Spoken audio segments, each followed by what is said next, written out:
तो next our topic is biological magnification. Biological magnification क्या होता है? बायोलॉजिकल मैग्निफिकेशन को हम बायो मैग्निफिकेशन भी बोलते हैं। ठीक है, बायो मैग्निफिकेशन आपको क्या सिंबलाइज करना है? Bio that means living, magnification यानी कि मैग्नीफाई होते जाना, यानी कि इंक्रीज होते जाना, है ना। तो बायोलॉजिकल मैग्निफिकेशन या बायो मैग्निफिकेशन आपको क्या बताता है? जो टॉक्सिक सब्सटेंसेस हैं उनका मैग्निफिकेशन आपको ये बताता है। लिविंग ऑर्गेनिज्म में टॉक्सिक सब्सटेंसेस का मैग्निफिकेशन जो है ये रिप्रेजेंट करता है। Biological magnification is the gradual increase in the concentration of harmful chemicals in organisms at successive trophic levels of a food chain. That means एक फूड चेन में जो हार्मफुल केमिकल्स की कंसंट्रेशन है वो क्या होती रहती है? इंक्रीज होती रहती है जैसे जैसे वो ट्रॉफिक लेवल में आगे मूव करते हैं। ठीक है, तो जैसे जैसे ट्रॉफिक लेवल बढ़ता जाएगा वैसे ही उसमें फूड चेन में क्या होगा? जो केमिकल्स हैं, जो टॉक्सिक सब्सटेंसेस हैं वो भी इंक्रीज होंगे। अब यहाँ पे डिफरेंस क्या है? एनर्जी जो है वो क्या होती है? जैसे जैसे फूड चेन आगे बढ़ती है यानी कि ट्रॉफिक लेवल जैसे जैसे ग्रो करते हैं वैसे ही एनर्जी कम होती है। लेकिन जो बायोलॉजिकल मैग्निफिकेशन है, जो बायो मैग्निफिकेशन है, उसमें क्या होता है? इसका उल्टा होता है।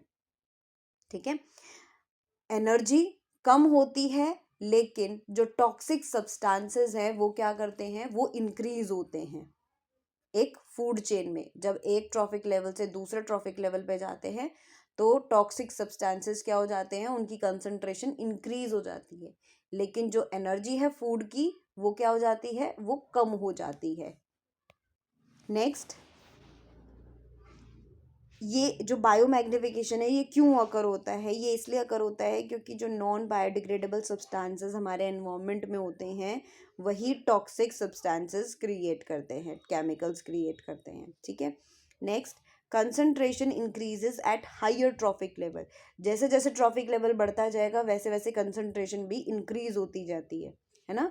और ये अफेक्ट किसको करता है? सबसे ज़्यादा जो टॉप कंज्यूमर है उसको सबसे ज़्यादा अफेक्ट करेगा। क्यों? क्योंकि सबसे ज़्यादा अमाउंट उसी के पास हो जाएगा।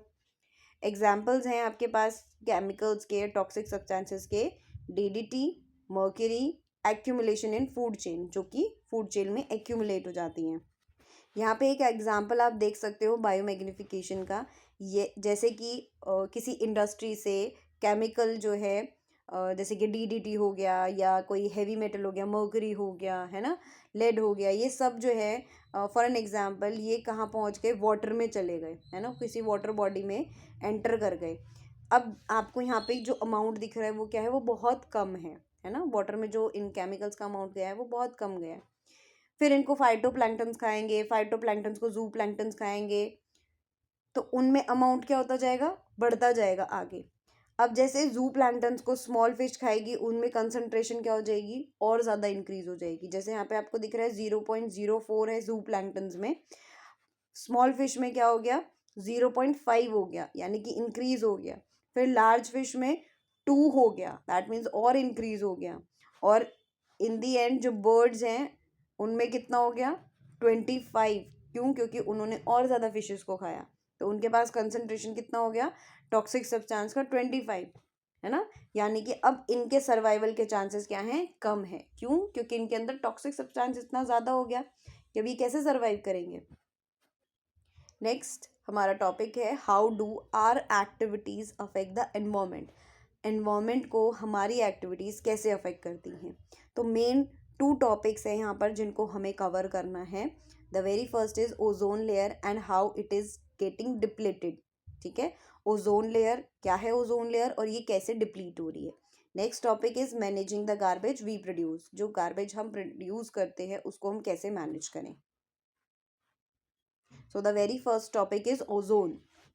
What is ozone? ओजोन है क्या? O3, जो O3 मॉलिक्यूल है उसी को हम ओजोन बोलते हैं। O2 is oxygen and O3 is ozone, है ना। 3 ऑक्सीजन एटम्स का जो एक मॉलिक्यूल बनता है उसी को हम ओजोन बोलते हैं। ठीक है, अब ऑक्सीजन जो है वो हमारे लिए बहुत इंपॉर्टेंट है, हमारी ब्रीदिंग के लिए, हमारी लाइफ के लिए बहुत इंपॉर्टेंट है ना। हमें थोड़ी देर ऑक्सीजन नहीं मिलती, हम सरवाइव नहीं कर सकते। लेकिन जो ओजोन है वो उतनी ही पॉइजनस गैस है, ठीक है, ये उतनी ही पॉइजनस गैस है, लेकिन हमारे लिए हेल्पफुल है फिर भी। कैसे हेल्पफुल है? ये हमारे एटमॉस्फेयर में स्ट्रेटोस्फेयर लेयर में जाके क्या करती है, वहाँ पर एक लेयर फॉर्म करती है जो हमें यूवी रेज से प्रोटेक्ट करती है, अल्ट्रावायलेट रेज से प्रोटेक्ट करती है, ठीक है। अब ये ओजोन का मॉलिक्यूल बनता कैसे है, पहले ये समझ लेते हैं। जो ये सन होता है ना, सन की यूवी रेज आती हैं और ये क्या करती है, ऑक्सीजन का जो मॉलिक्यूल है O2 उसको ये ब्रेक कर देती है, ठीक है। उनके ऑक्सीजन के बॉन्ड को ब्रेक कर देती हैं और उनको दो अलग अलग एटम्स में डिवाइड कर देती है, जैसे कि आप यहाँ देख सकते हो इमेज में भी, ठीक है। इस तरीके से इन्होंने ऑक्सीजन के मॉलिक्यूल को ब्रेक कर दिया। अब जब ऑक्सीजन का मॉलिक्यूल ब्रेक हो जाता है, उनको जब ऑक्सीजन का मॉलिक्यूल मिलता है जो डायटोमिक फॉर्म में है, यानी कि O2 के साथ ये एक ऑक्सीजन का एटम जो है वो कंबाइन हो जाता है और कितने बन जाते हैं, O3 बन जाते हैं, है ना। ये इसको O2 का मॉलिक्यूल मिला और ये एक ऑक्सीजन का एटम इन दो के साथ कंबाइन हो जाता है और क्या बना देता है, ओजोन बना देता है, ठीक है। इस तरीके से आपके ओजोन के मॉलिक्यूल्स बन जाते हैं और जब ये बहुत सारे मॉलिक्यूल्स बन जाते हैं तो ये क्या करते हैं, ये एक लेयर बना देते हैं हमारे स्ट्रेटोस्फेयर में जाकर और हमको प्रोटेक्ट करते हैं हार्मफुल यूवी रेज से। अब इस ओजोन लेयर की इम्पोर्टेंस क्या है, ये हमारे लिए एक प्रोटेक्टिव शील्ड है ना, हमें प्रोटेक्ट कर रही है। किससे प्रोटेक्ट कर रही है? अल्ट्रावायलेट रेडिएशन से। ये अल्ट्रावायलेट रेडिएशन ऐसा क्या कर रही हैं हमारे साथ कि हमें इनसे प्रोटेक्शन की ज़रूरत है। ये हमें स्किन कैंसर कॉज करती हैं, हमारी आइज़ में कैटरैक्ट कॉज करती हैं, प्लांट्स और क्रॉप्स को डैमेज करती हैं, प्लस जो मरीन लाइफ में ये जो प्लैंक्टन्स होते हैं ना, छोटे छोटे माइक्रोस्कोपिक, इनको भी ये हार्म करती हैं, इनको भी ये डिस्ट्रॉय कर देती है। तो इन सब चीज़ों से प्रोटेक्ट करने के लिए ये हमारे लिए ओजोन लेयर जो है वो फॉर्म हुई, ठीक है। नेक्स्ट अगर हम बात करें, अब ये ओजोन लेयर का डिप्लेशन हमें पढ़ना है, ओजोन लेयर डिप्लीट क्यों हो रही है, ठीक है। 1980s में साइंटिस्ट ने देखा कि जो एटमॉस्फेयर है उसमें ओजोन का अमाउंट क्या हो रहा है, कम हो रहा है, जिसकी वजह से एक होल क्रिएट हो रहा है ना। अब ये जो होल है वो क्यों क्रिएट हो रहा है, या ये ओजोन के मॉलिक्यूल्स कम क्यों हो रहे हैं? क्लोरोफ्लोरोकार्बन्स की वजह से। किसकी वजह से? क्लोरोफ्लोरोकार्बन्स की वजह से। ये क्लोरोफ्लोरोकार्बन क्या करता है, यहाँ से देख लेते हैं। ये क्लोरोफ्लोरोकार्बन्स ना इस तरीके से दिखते हैं आपके, जिसमें एक फ्लोरीन रहता है, एक कार्बन है और आपके 2 क्लोरीन के मॉलिक्यूल्स हैं। इसमें ये जो क्लोरीन है ना, ये क्लोरीन क्या करता है, ये क्लोरीन अटैक कर देता है ओजोन के मॉलिक्यूल पर, ठीक है। कैसे अटैक कर देता है? इनके बॉन्ड्स को ब्रेक कर देता है, ठीक है। ये जो ओजोन के मॉलिक्यूल्स थे इनके बॉन्ड्स को ब्रेक कर देता है ना। क्यों? क्योंकि जो आपका जो ऑक्सीजन है ना वो डायटोमिक फॉर्म में बहुत स्टेबल है। अब ये जो ऑक्सीजन के जो 3 मॉलिक्यूल्स बन जाते हैं, यानी कि जो ओजोन बना देते हैं, ये इसमें से जो ये एक बॉन्ड रहता है ना, ये इसको ब्रेक कर देता है और उसके साथ खुद को अटैच कर लेता है। तो क्या बन जाता है आपका? ऑक्सीजन अलग हो जाता है और क्लोरीन के साथ एक ऑक्सीजन लग जाता है, यानी कि क्लोरीन मोनोक्साइड बन जाती है। एक बन गया ऑक्सीजन और एक बन गया क्लोरीन मोनोक्साइड। ये क्या कर रहे हैं, इस तरीके से ये जो क्लोरोफ्लोरोकार्बन्स है इस तरीके से हमारी ओजोन को हार्म पहुंचा रहे हैं, उसके बॉन्ड को ब्रेक करके। अब जब ओजोन का मॉलिक्यूल ब्रेक हो गया तो वहां पर क्या क्रिएट हो गया, वहां पर होल क्रिएट हो गया, है ना। ओजोन लेयर का वहां पर होल क्रिएट हो गया। अब वहां से यूवी रेडिएशंस क्या कर सकती हैं, एंटर कर सकती हैं हमारी सराउंडिंग्स में, ठीक है। जैसे कि आप यहाँ पे देख पा रहे हो, आपको UVA, UVB और UVC रेडिएशंस दिख रही हैं। तो UVA तो हमारे अर्थ तक नहीं आ पा रही अपनी वेवलेंथ की वजह से, लेकिन जो B और C है ये हमारे अर्थ तक आ जाती हैं, ठीक है। तो इनको प्रोटेक्ट करने का काम, इनसे हमें प्रोटेक्ट करने का काम कौन करता है? ये ओजोन लेयर, जिसको क्लोरोफ्लोरोकार्बन क्या कर रहे हैं, ब्रेक कर रहे हैं, ठीक है, होल क्रिएट कर रहे हैं। अब जब होल क्रिएट हो जाएगा तो ये भी यूवी बी और सी जो है हमारे अर्थ तक आ जाएंगी और हमें फिर से स्किन कैंसर और ये सब प्रॉब्लम जो है होने लगेंगी, है ना। इसीलिए अब हमें क्या करना पड़ेगा, ये जो क्लोरोफ्लोरोकार्बन्स हैं इनके ऊपर रोक लगानी पड़ेगी, इनको बैन करना पड़ेगा, ताकि हमारी ओजोन लेयर जो है वो बच जाए और इन द एंड हम भी बच जाए। तो नेक्स्ट, अब ये क्लोरोफ्लोरोकार्बन के सोर्सेज क्या हैं, कहाँ से मिलती हैं ये CFC। ये रेफ्रिजरेटर्स में यूज़ होती है, एयर कंडीशनर्स में यूज़ होती है, एरोजोल स्प्रेज में यूज़ होती है, फायर एक्सटिंग्विशर में, फॉर्म मैन्युफैक्चरिंग में, इन सभी में यूज़ होती है ना। क्यों? क्योंकि ये एक कूलिंग एजेंट है, ठीक है, कूलनेस प्रोवाइड करता है। तो हमें एक ऑल्टरनेटिव की ज़रूरत है जो कूलिंग एजेंट का काम करे और ओजोन को भी हार्म ना करे, ठीक है। तो ओजोन के डिप्लेशन को कंट्रोल कैसे कर सकते हैं, ओजोन लेयर के प्रोटेक्शन के लिए 1987 में मॉन्ट्रियल प्रोटोकॉल जो है वो लाया गया, ठीक है। ये एक इंटरनेशनल एग्रीमेंट था जिसपे बहुत सारी कंट्रीज ने एग्री किया और साइन किया टू रिड्यूस द प्रोडक्शन। ये जो प्रोटोकॉल था ये किसके रिगार्डिंग था, कि जो CFC का प्रोडक्शन है उसको रिड्यूस करना, उसको बहुत ही कम करना, है ना, ताकि हमारा जो ओजोन है, ओजोन लेयर है, उसको डैमेज ना हो। Industries now manufacture CFC free refrigerators and air conditioners. अब जो हमारी इंडस्ट्रीज हैं, है ना, वो क्या करती हैं, वो CFC फ्री रेफ्रिजरेटर्स बनाती हैं और एयर कंडीशनर्स, ठीक है, और उसकी जगह किसी और को कोई और कूलिंग एजेंट जो है वो यूज़ किया जाता है। Use of environmentally friendly chemicals is encouraged. जो एनवायरमेंट फ्रेंडली केमिकल्स हैं उनको हमें यूज़ करना चाहिए, जैसे CFC की जगह अब HFC यूज़ होता है। Next, here is a question for you. The manufacturing of chlorofluorocarbons free refrigerators is mandatory throughout the world. How does this help prevent ozone depletion? That means option D. This will reduce the release of CFCs that react with ozone molecules. यानी कि जो CFC है उसका amount reduce हो जाएगा, उसका release amount reduce हो जाएगा, ठीक है, और ताकि वो हमारे ओजोन मॉलिक्यूल को क्या ना कर सके, हार्म ना कर सके। Next is managing the garbage we produce. अब जो गार्बेज हम प्रोड्यूस करते हैं उसको हमें कैसे मैनेज करना है। तो पहले तो गार्बेज होता क्या है, वो वेस्ट मटेरियल जो हमने प्रोड्यूस किया है हाउस होल्ड से, इंडस्ट्री से, एग्रीकल्चर से, ह्यूमन एक्टिविटी से, ये सब हमारा क्या है, गार्बेज है ना। इफ़ नॉट मैनेज प्रॉपरली तो गार्बेज क्या करेगा, हमारे एनवायरमेंटल पोल्यूशन क्रिएट करेगा, हेल्थ प्रॉब्लम्स क्रिएट करेगा, ठीक है।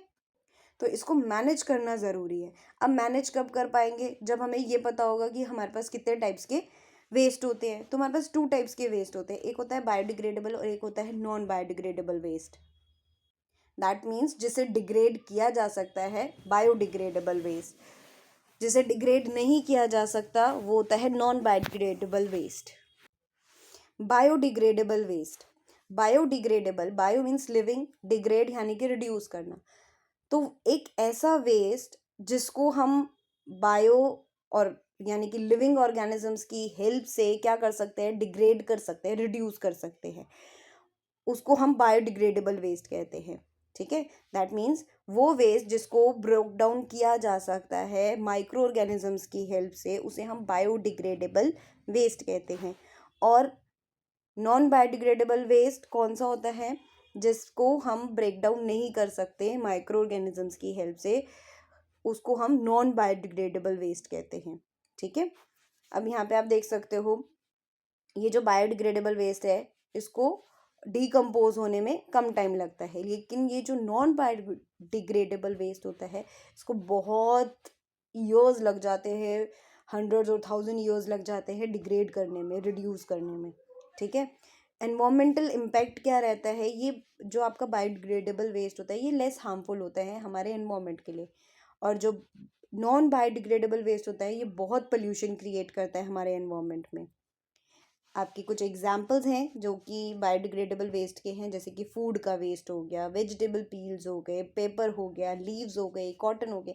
ये सब कैसा वेस्ट है? ये बायोडिग्रेडेबल वेस्ट है।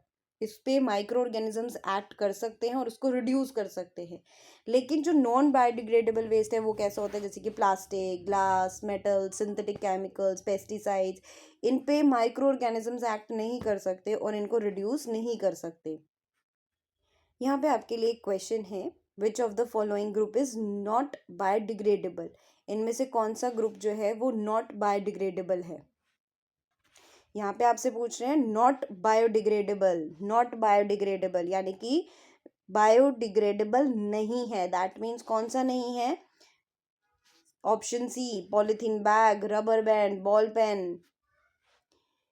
ये option polythene bag, rubber band, ball pen, ये जो है ये क्या है? नॉन बायोडिग्रेडेबल सब्सटेंसेज हैं।